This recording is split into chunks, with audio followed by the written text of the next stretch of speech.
अस्सलाम वालेकुम दोस्तों, आज आपके सामने एक और वीडियो के साथ हाजिर हूं। आज की इस वीडियो के अंदर हम क्लास फर्स्ट ईयर का पहला चैप्टर बाकायदा स्टार्ट करने जा रहे हैं। हम पढ़ने जा रहे हैं स्टोइचोमेट्री। ठीक है, तो स्टोइचोमेट्री आज के इस वीडियो में पढ़ेंगे कि स्टोइचोमेट्री क्या है और स्टोइचोमेट्री के कुछ बेसिक टर्म्स पढ़ेंगे। उससे पहले हमने एक वीडियो रिकॉर्ड किया था जिसके अंदर हमने पढ़ा था कुछ basic terms, introduction to chemistry. ठीक है, तो अगर आपने वो वीडियो नहीं देखी तो पहले वो देख लें और उसके बाद ये वीडियो देखें ताकि ये सारी बातें आपको समझ में आ जाए। तो शुरू करते हैं। सबसे पहले स्टोइचोमेट्री क्या है। ठीक है, स्टोइचोमेट्री दरअसल स्टोइचोमेट्री हमें बताती है कि जो एक केमिकल रिएक्शन हो रहा है, ठीक है, यानी केमिकल रिएक्शन के अंदर क्या होता है, दो चीजें मिलती हैं आपस में और एक तीसरी चीज बनती है। ठीक है, तो उस केमिकल रिएक्शन के अंदर जो रिएक्टेंट है और जो प्रोडक्ट है उनकी जो मिकदार है वो उनका जो मिकदार है, क्वांटिटी है, उनका रिएक्टेंट और प्रोडक्ट का रिलेशन बताती है स्टोइचोमेट्री में। स्टोइचोमेट्री के अंदर हम पढ़ते हैं कि रिएक्टेंट का प्रोडक्ट के साथ क्या ताल्लुक है, क्या रिलेशन है, यानी कितना रिएक्टेंट रिक्वायर है, कितनी रिएक्टेंट की जरूरत है, कितनी जो है रिएक्टेंट की जरूरत है ताकि हमें प्रोडक्ट सही तरीके से मिल सके। अब डेफिनेशन पे आते हैं। तो डेफिनेशन क्या है, quantitative relation between reactant and product in balance chemical equation, यानी जो क्वांटिटेटिव रिलेशन है रिएक्टेंट और प्रोडक्ट के बीच में। अब ये देखें, ये यहां पर एक केमिकल रिएक्शन लिखा हुआ है, यानी हाइड्रोजन और ऑक्सीजन आपस में मिलते हैं तो हमें क्या मिलता है, वाटर मिलता है। अब ये क्या है, वाटर हमारी प्रोडक्ट है और ये क्या है, रिएक्टेंट है। ठीक है, तो अब स्टोइचोमेट्री के अंदर हम क्या पढ़ते हैं कि पानी बनाने के लिए कितनी हाइड्रोजन रिक्वायर है या पानी बनाने के लिए ऑक्सीजन की कितनी रिक्वायरमेंट है, ये सब चीजें हम कहां पढ़ते हैं, स्टोइचोमेट्री के अंदर। अब ये एक और रिएक्शन है जिसके अंदर सोडियम और क्लोरीन मिलते हैं और हमारा सोडियम क्लोराइड यानी साल्ट बनता है। ठीक है, तो अब स्टोइचोमेट्री हमें बताएगी कि इसका कितना जो है मास होना चाहिए, कितना मोल्स होने चाहिए और इस क्लोरीन की कितना वॉल्यूम होना चाहिए और इसका तो हमें कितना जो प्रोडक्ट मिलेगा। यानी स्टोइचोमेट्री हमें प्रोडक्ट बनाने में बहुत हेल्प करती है। अगर हम क्वांटिटी सही नहीं रखेंगे तो हमारी चीज सही नहीं बनेगी, प्रोडक्ट सही नहीं बनेगी। अब मिसाल के तौर पर अगर आपको मैं एक आम जिंदगी का एक मिसाल दूं, जब हम चाय बनाते हैं तो चाय के अंदर क्या होता है, चाय के अंदर हम दूध लेते हैं, पानी लेते हैं, उसके बाद थोड़ी चीनी और थोड़ी जो है पत्ती लेते हैं। अगर आप दूध थोड़ा डालें और पत्ती और चीनी ज्यादा डालें तो चाय नहीं बन सकेगी सही तरीके से। लेकिन मतलब एक मखसूस मिकदार होता है, एक लिमिट होती है जिसके अंदर हम वो रिएक्टेंट जो है पत्ती और चीनी डालते हैं। इसी तरीके से केमिस्ट्री के अंदर तो हम रिएक्शन पढ़ते हैं ना, तो केमिस्ट्री के अंदर जो ये रिएक्टेंट है इसकी एक मखसूस मिकदार होगी तभी हमें प्रोडक्ट सही तरीके से मिल सकेगी। ठीक है, तो अब केमिस्ट्री के अंदर एक यानी ये जो अमाउंट ऑफ सब्सटेंस है, सब्सटेंस का मिकदार है, उसको मेजर करने के लिए एक यूनिट है जिसे हम कहते हैं क्या, मोल। ठीक है, अब मोल क्या है, मोल को ये एक यूनिट है किसका, अमाउंट ऑफ सब्सटेंस का। ठीक है, अमाउंट ऑफ सब्सटेंस का यूनिट है। इसको डिफाइन किस तरह करेंगे, ग्राम एटॉमिक मास, ग्राम मॉलिक्यूलर मास और gram formula mass of any substance, यानी किसी सब्सटेंस का या तो ग्राम एटॉमिक मास या ग्राम फार्मूला मास या ग्राम मॉलिक्यूलर मास हो। ठीक है, तो उसको हम क्या कहते, वो बराबर होता है इसके 1 मोल के। अब मिसाल के तौर पर अगर आप लें, ये एक सोडियम है, ठीक है, सोडियम का एटम है। सोडियम का एटॉमिक नंबर कितना है, एटॉमिक नंबर सोडियम का होता है, सॉरी एटॉमिक मास होता है 23 AMU। ठीक है, अब यहां पर ये एटॉमिक क्या है, एटॉमिक मास सोडियम का। अब ये क्या लिखा है, ग्राम एटॉमिक मास। जब इसको एटॉमिक मास को हम ग्राम में कन्वर्ट करेंगे, यानी 23 ग्राम करेंगे, 23 ग्राम करेंगे तो ये ग्राम जो है बराबर होगा किसके? 1 मोल। यानी सोडियम का 1 मोल कितने के बराबर होगा? 23 ग्राम के बराबर होगा। इसी तरीके से अगर आप क्लोरीन लें, ठीक है, तो क्लोरीन का एटॉमिक मास कितना होता है? 35.5, ठीक है, AMU। अब इसको हम अगर ग्राम में लिखें तो ये बराबर होगा 1 मोल के।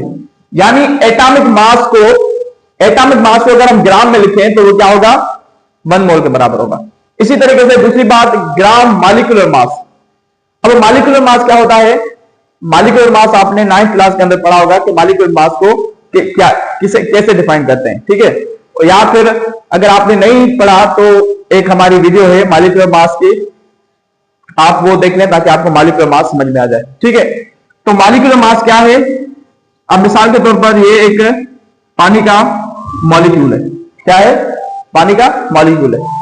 अब इसके अंदर 2 क्या है? हाइड्रोजन के एटम है, ठीक है। और हाइड्रोजन का जो एटॉमिक मास होता है कितना होता है? 1 होता है, ठीक है। तो 2 को 1 से मल्टीप्लाई करेंगे, प्लस ये ऑक्सीजन है, ऑक्सीजन का एटॉमिक मास कितना है? 16।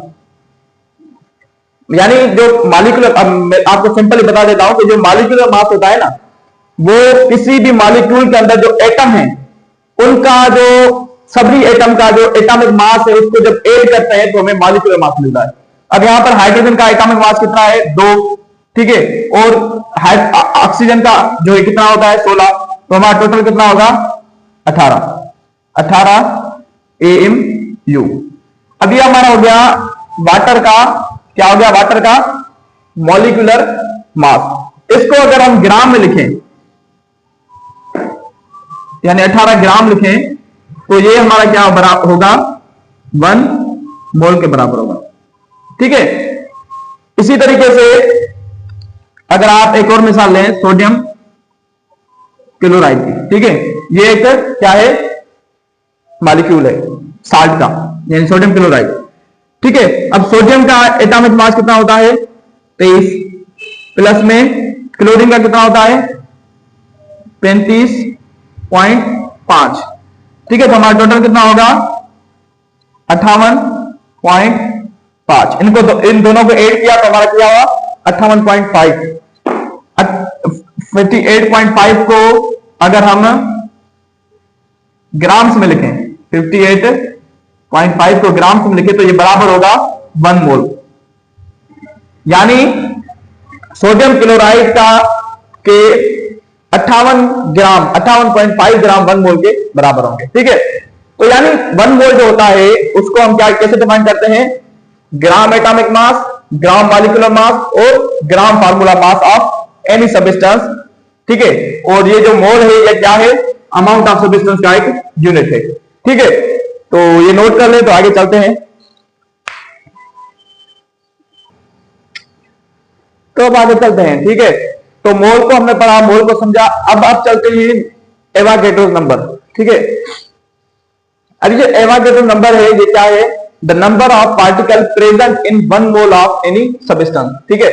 यानी किसी भी सब्सटेंस के 1 मोल के अंदर पार्टिकल कितने होंगे, यानी एटम कितने होंगे, मॉलिक्यूल कितने होंगे, ठीक है। तो वो कितने होंगे? 6.02 इंटू 10⁻23। अब अगर आपको मैं एक एग्जांपल देकर समझाऊं, ठीक है। अब ये हमने पढ़ा सोडियम, ठीक है। सोडियम का एटॉमिक मास कितना है? 23, ठीक है। तो 23 ग्राम बराबर होगा किसके? 1 मोल के। और 1 मोल के अंदर पार्टिकल कितने होंगे? 6.02 इंटू 10⁻23, ठीक है। यानी 23 ग्राम जो सोडियम का है उसके अंदर पार्टिकल इतने होंगे। इसी तरह H2O है वाटर, उसका एटॉमिक मास कितना है? 18 ग्राम जो होगा वो 1 मोल के बराबर होगा। और उसके अंदर पार्टिकल कितने होंगे? 6.02 इंटू 10⁻23, ठीक है। यानी कोई भी कंपाउंड हो, कोई भी मॉलिक्यूल हो, जो उसका 1 मोल जो होगा उसके अंदर कितने पार्टिकल होंगे? 6.02 into 10 raised to power 23। अब ये जो कॉन्सेप्ट था यह हमें दिया था गिवन बाय एमिडो एवागेड्रो, एक इटालियन फिजिस्ट था, इटली का फिजिस्ट था, जिसने हमें क्या दिया था, एवागेड्रो नंबर। अब एवागेड्रो नंबर को हम इस तरह शो करते हैं, यानी बड़ी एन लिखकर नीचे से छोटी ए देते हैं, ठीक है। इस तरह हम जो है एवागेड्रो नंबर को शो करते हैं। उसके बाद उम्मीद है कि ये बात समझ में आ गई होगी, आगे चलते हैं। उसके बाद मोलर मास, ठीक है। मोलर मास क्या होता है, एटॉमिक जो हमारा mass in gram of 1 mole of any substance, यानी जो सब्सटेंस का 1 मोल है, किसी भी सब्सटेंस का 1 मोल है, उसके जो ग्राम्स हैं। अब ये देखो 1 मोल ऑफ सोडियम कितने ग्राम से, 23 ग्राम। 1 मोल ऑफ वाटर, उसके ग्राम्स कितने हैं, 18 ग्राम। तो ये जो ग्राम्स हैं, इन ग्राम्स को हम क्या कहते हैं, जो 1 मोल के अंदर ग्राम्स मौजूद हैं उनको हम क्या कहते हैं, मोलर मास। यानी सोडियम का मोलर मास कितना होगा, 23 ग्राम। वाटर का मोलर मास कितना होगा, 18 ग्राम, ठीक है। इस तरह ये मोलर ग्राम का कॉन्सेप्ट है। और मोलर मास का जो यूनिट है वो क्या है, ग्राम पर मोल, ठीक है। ये मोलर मास का यूनिट है। उसके बाद मोलर वॉल्यूम। मोलर वॉल्यूम क्या है, अब वॉल्यूम का जो कॉन्सेप्ट आता है तो हम वॉल्यूम किसके अंदर वो करते हैं, गैस के अंदर, ठीक है।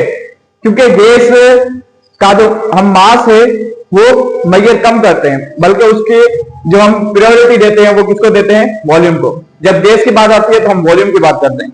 तो volume of 1 mole of any gas, यानी गैस का जो 1 मोल का वॉल्यूम है at standard temperature and pressure, यानी एक मखसूस टेम्परेचर और प्रेशर पर, वो कितना होता है, स्टैंडर्ड टेम्परेचर कितना, 200 यानी 243 केल्विन और 1 एटीएम प्रेशर।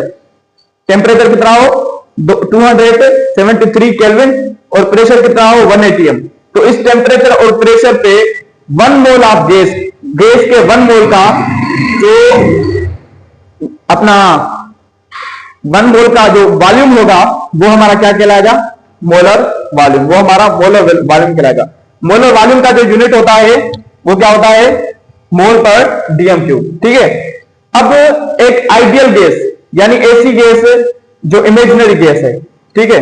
आइडियल गैस का जो एसटीपी पर वॉल्यूम होता है वो कितना होता है, 22.4 मोल पर डीएम क्यूब। ये होता है हमारा जो है मोलर वॉल्यूम एसटीपी पर किसी भी आइडियल गैस का। तो दोस्तों उम्मीद है कि आपको ये बातें समझ में आ गई होगी। तो अगली वीडियो में इंशाल्लाह एक और टॉपिक के साथ मिलेंगे। तब तक के लिए आप ये चीजें पढ़ लें और इनको डीप स्टडी करें। इंशाल्लाह अगली वीडियो में मिलेंगे। अस्सलाम वालेकुम।